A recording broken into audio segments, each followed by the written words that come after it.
The federal government has announced plans to release some prison inmates within the correctional facilities to aid its fight against the coronavirus. And as Abia State begins the lockdown, the state provides palliatives for its citizens. But will it reach those who really need it? This is Plus Politics, and I am Felicity Ezewuike.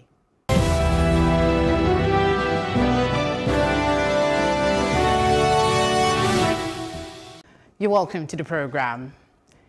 In a bid to prevent the further spread of the coronavirus pandemic in Nigeria, the federal government announced plans to release some prison inmates within the correctional facilities. This is just as the 4 inmates who sustained injuries during an attempted jailbreak over fears of coronavirus outbreak at the Kaduna State's Maximum Custodian Center on Tuesday are pronounced dead.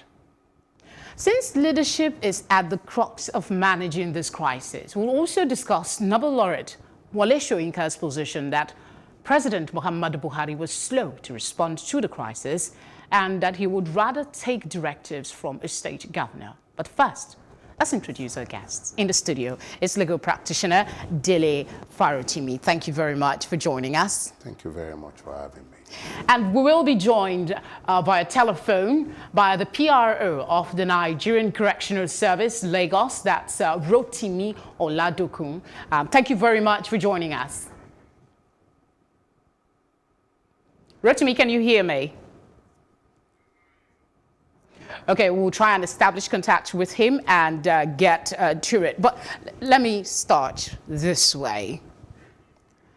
How impressed are you by the comments about how our prison services will be, correctional services rather, will be managed during this crisis and the actuality of actions being taken? You know, it is almost impossible to deal with subjects in Nigeria as if they be isolated from the overall malaise that has overtaken our country. Now, to use the word impressed in relation to anything that has been done by any government, save perhaps for Jide Sanwo-Olu's government in Lagos State, would be criminal in the extreme. Because there is nothing that has been done that suggests that there was any effort thought that somebody sat down somewhere to consciously plan the response to this pandemic. Okay, you know what? Let's talk to the PRO to hear what is being done. Then we can have the conversation. That was the original plan. So I understand we have Rotimi Oladokun on the phone. Thank you very much for joining us. Yeah, hello, good day. A pleasure to have you. All right. Please bring us up to speed as to what is being done in your area of operation to contain and protect citizens in the prisons. Hello, good day. Can you hear me? I think the inmate population, the Nigerian Correctional Service, Lagos State Command. The command has initiated a sensitization and advocacy program for the officers, men, and inmates throughout the command on the coronavirus and the health implications. Further to that, we've deployed personal protective equipment like hand gloves, face masks, sanitizers, and also fumigated the general custodial centers in the command. And further to that, we've been interacting with the Lagos State Ministry of Justice and the NCDC regarding collaboration to prevent the outbreak of the COVID-19 in the prison population. Further to that also, the Lagos State Judiciary has suspended the court process presently. So we have really influx or no influx of new inmates coming into the general inmate population as it is now. So we have those that have been inside our custodial center before the outbreak of the COVID virus in the general state all right. population. So that's and we've restricted visits to inmates in custody. So we deploy these preventive frontline measures against any possible infection or contagion from outside to the general prison.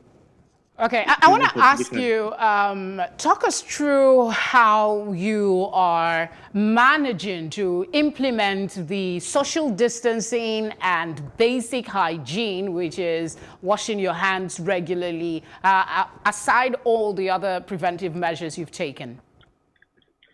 Yes, we have washing points with liquid soap, hand sanitizer at strategic pieces in the custodial center.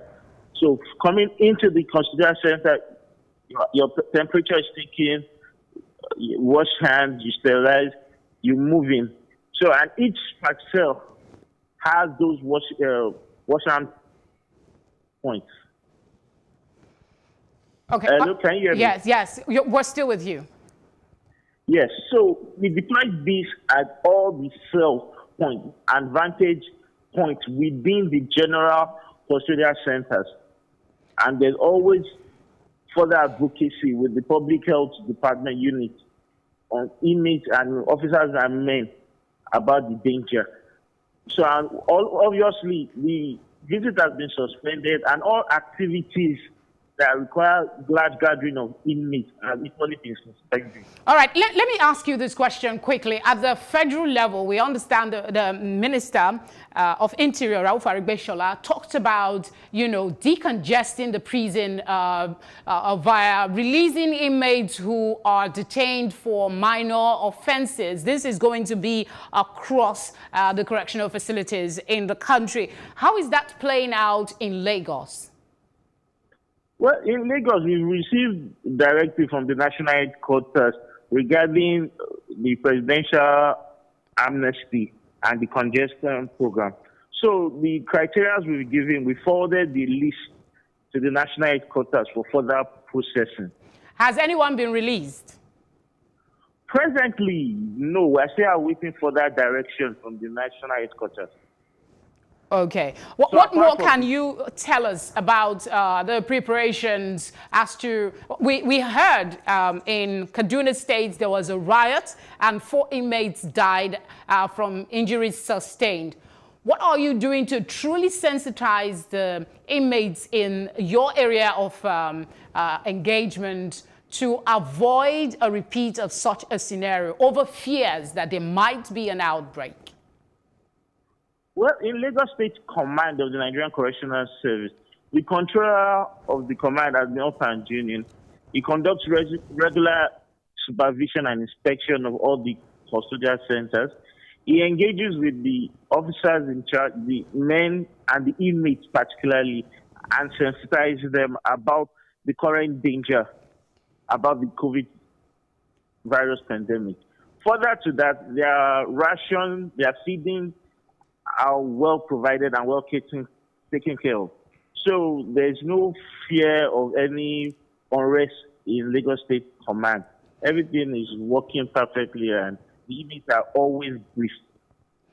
All right, thank you very much, Rotimi, for sharing your time with us at this time. Please stay safe. Thank you very much. All right, Dele, over to you. Let me take your reaction. You were saying there was no update on what is being done. We've heard from someone who should know what's happening, at least in Lagos State.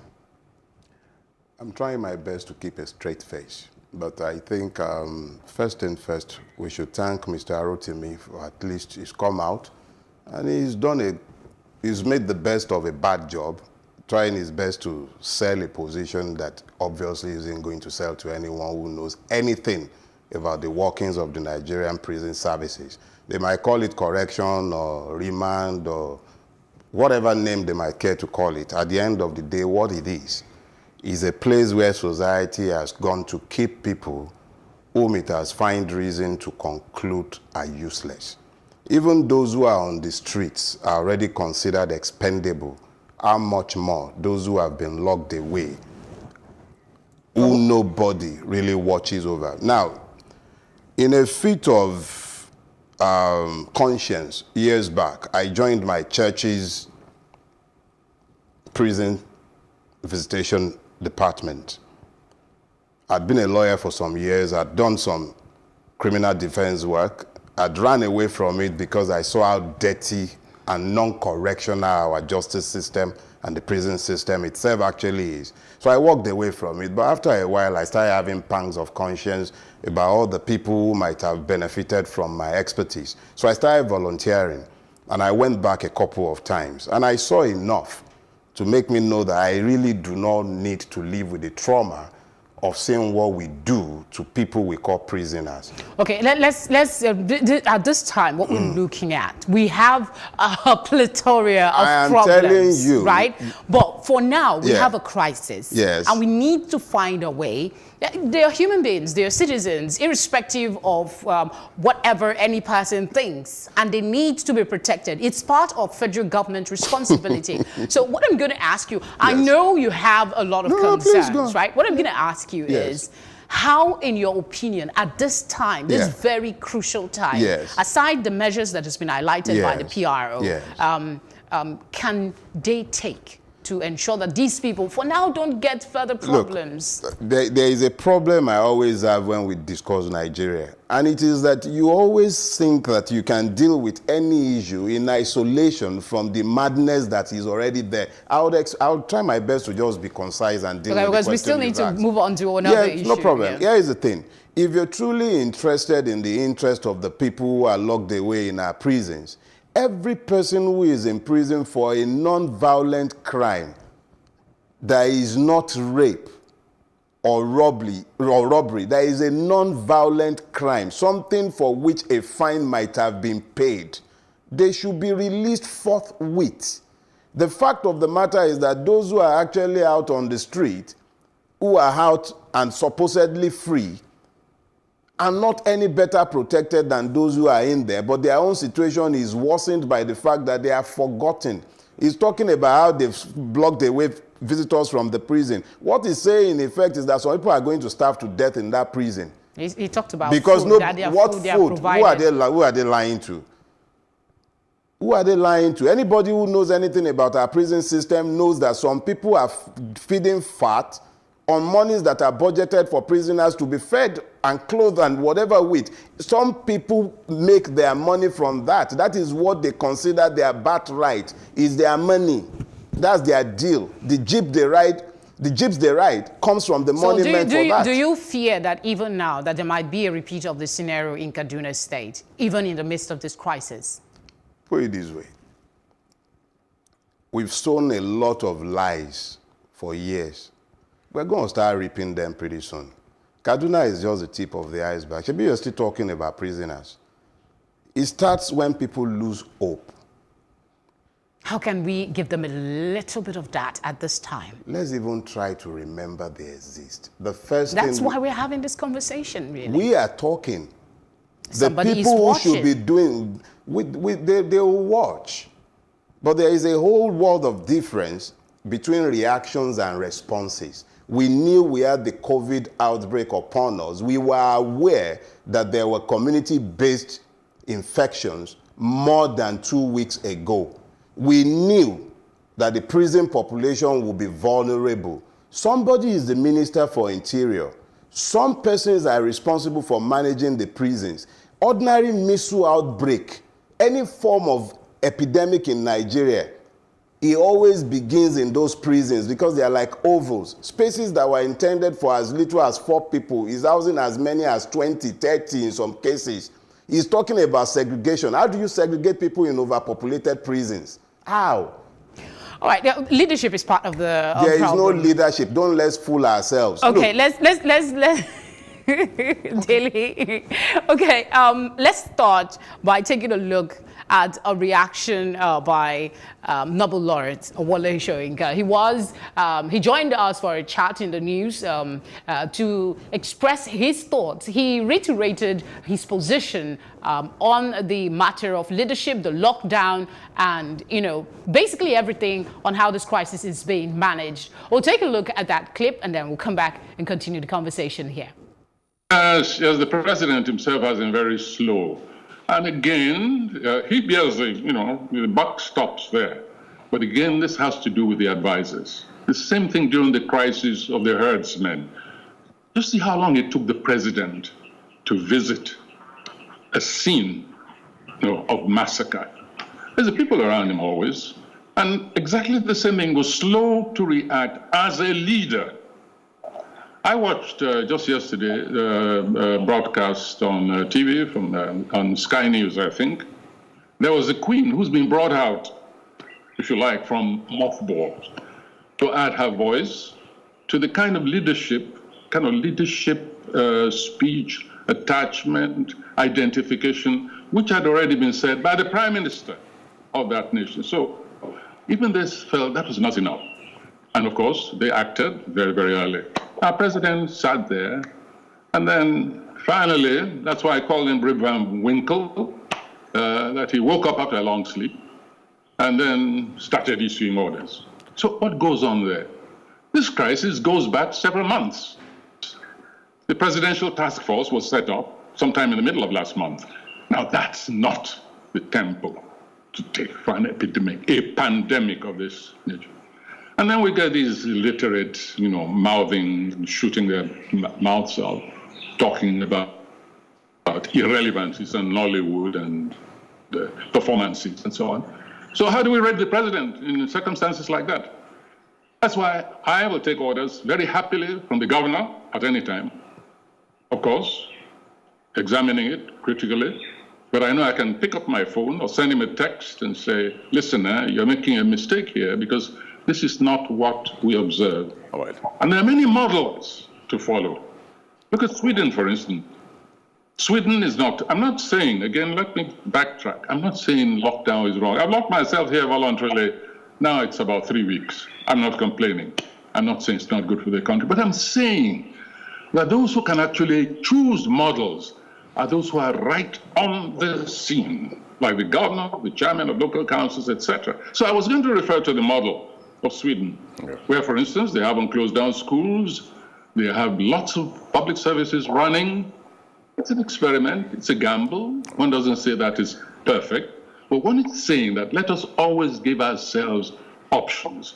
And those who can decide on those options are those who are closest to the center, and those especially who've been active since the epidemic began. The collaboration between Ogun State and Lagos, for instance, is something to praise, something to be proud of. It's a model for everybody else. It's a model for them. A lot of talking point there, but the one that just stood out for me was the issue of him choosing to listen to state governors at this time, from what I understand, because they are in the middle, they know what is going on. But then again, I have sat here with lawyers who say that it is the president that can order a lockdown the way that this has been done. Could you shed more light on this? First off, your reaction to him saying he would rather listen to a state governor than the president, and the controversy over who should be ordering a lockdown at this time. Frankly speaking, given a choice between listening to Professor Soyinka issue me a directive or one issuing forth from the ventriloquists in Aso Rock, I would rather listen to Professor Soyinka. Let's be clear about that. Now, to now deal with the legality of what he has said, if we are indeed in a federal system, which we aren't, even though our constitution lies to itself and claims to be federal, it is very clear that the president can speak when it comes to issues that crosses state boundaries, but when it relates to matters within the state, ordinarily that should belong to the state government.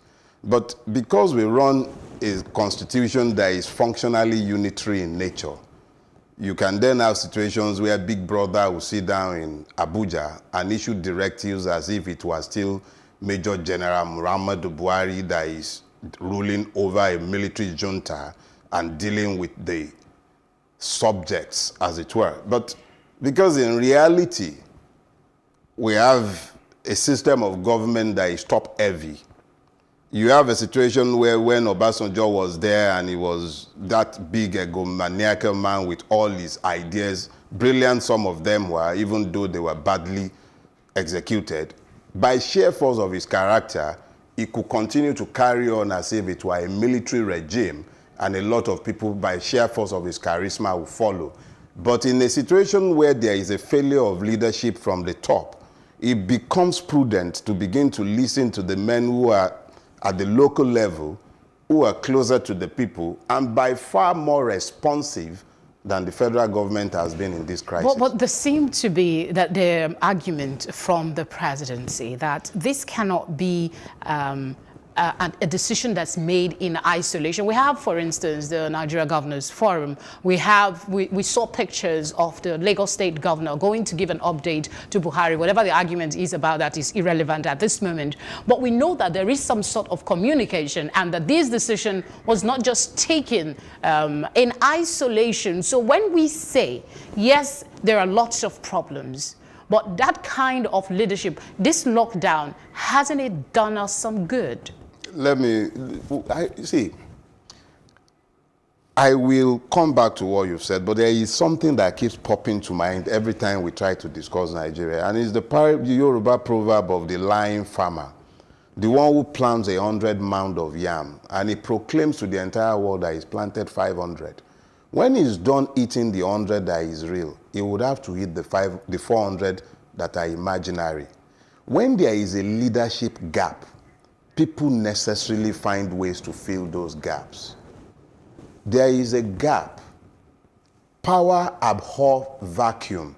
If the president is not up and doing, even you in asking your question, you spoke about the presidency. You didn't talk about the president.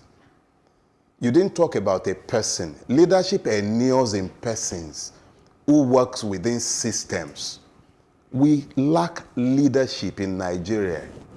So if governors are stepping up to the plate, Sanwo-Olu would have done a better job. Okay, let me also flip that conversation a bit and talk about the fact that nobody operates in a vacuum. Yeah. He has advisors. Wole Soyinka says that it seems these advisors are not doing what they're supposed to do. From your comments so far, you might share that kind of objective, but that kind of mindset, I just assume, am I correct? I don't. That the advisors are not doing enough? I don't, actually. Oh, please go ahead. I am of the firm opinion that Prof was being too kind to the president. A president is only as good as the advisors he surrounds himself with. That's exactly my question. And the quality of the advisors are reflective of the leader.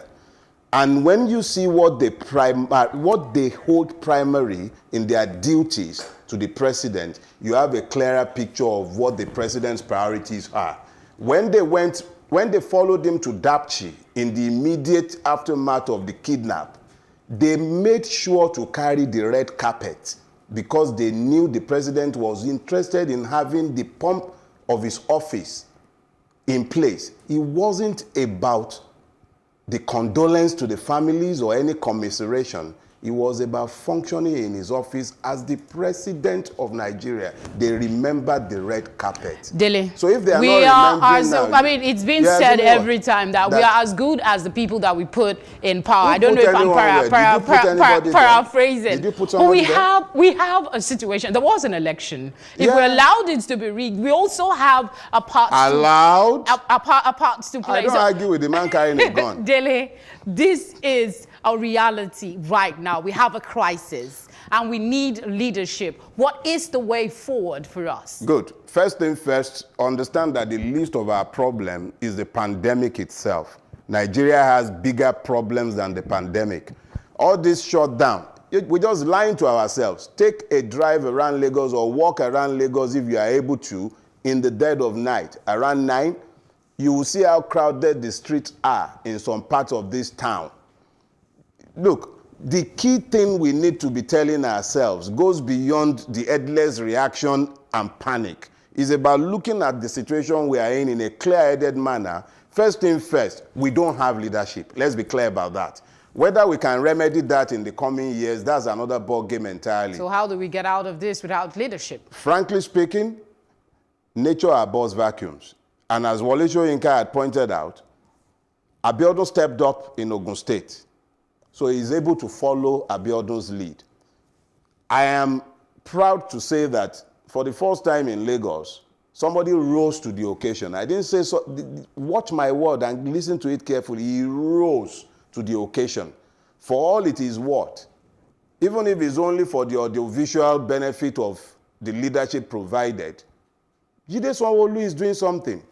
For all his what is President Buhari doing? I'm afraid we don't. I wish we could continue, but we have to move on now. Thank you very much for your thoughts so far. I'll be back with you in a bit. But let's take a quick break. When we return, how prepared is Abia State for the fight against COVID-19? That's our conversation. Stay with us.